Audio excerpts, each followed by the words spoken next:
안녕하세요. 텍스쿨 김서희 세무사입니다. 오늘 첫 번째 시간입니다.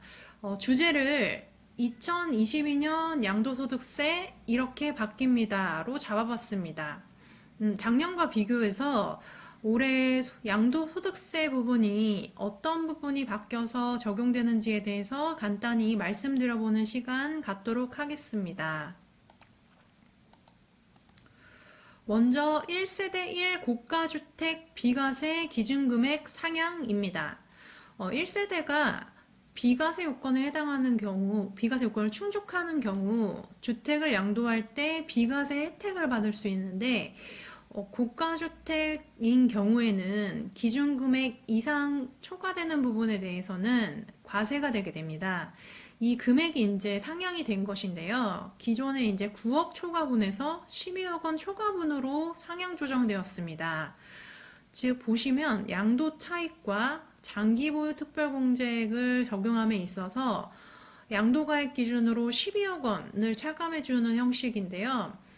이 부분은 21년 12월 8월 8일 이후 양도하는 분부터 적용되는 부분입니다.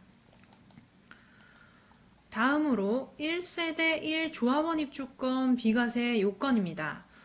1세대가 1조합원 입주권을 보유하다 양도하는 경우에 특정 요건을 충족하는 경우에는 비과세 혜택을 받을 수가 있습니다. 여기서 이제 개정된 부분이 있는데 이 파란색 부분이 개정된 부분으로 생각하시면 될 것 같습니다.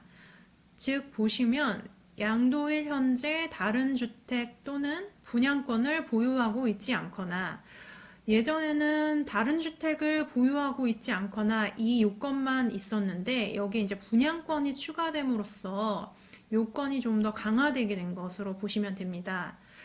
그리고 1조합원 입주권 외에 1주택을 소유한 경우 이때도 당초에는 1주택을 소유한 경우에서 이제 요건이 였다면 1주택에는 분양권을 보유하지 아니하는 경우로 한정 이렇게 명시가 됨으로써 요건이 좀 더 강화된 것으로 이해하시면 될 것 같습니다. 다음으로 1세대 1주택 1조합원 입주권 비과세 특례 요건입니다. 이 특례 요건은 1주택을 갖고 있는 사람이 1조합원 입주권을 취득했을 때 본래 갖고 있던 이 1주택을 양도하는 경우 비과세 혜택을 받을 수 있는 법정 규정입니다. 두 가지로 나눠서 생각해 볼 수가 있겠는데요. 먼저 1번, 2번을 보시면 1주택을 소유한 1세대가 조합원 입주권을 취득한 후에 종전주택을 양도하는데 이 시점이 3년 이내에 양도를 하느냐 아니면 3년이 지나고 양도를 하느냐 이렇게 구분이 됩니다.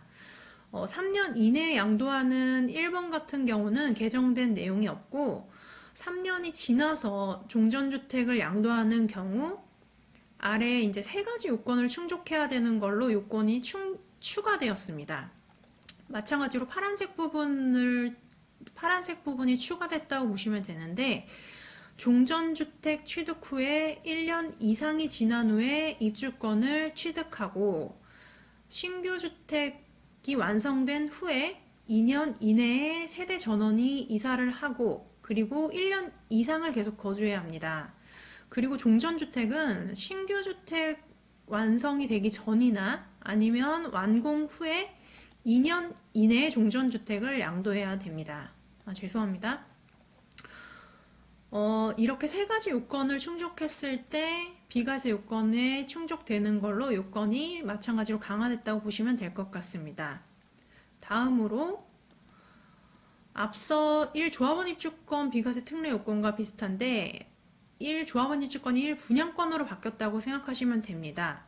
마찬가지로 3년 이내에 양도를 하느냐 3년이 지나서 양도를 하느냐 두 가지 경우로 분류해서 볼 수 있는데 이 중에서 3년이 지나서 양도하는 경우에 세 가지 요건을 충족해야 되는 걸로 한 가지 요건이 추가된 것으로 보시면 될 것 같습니다.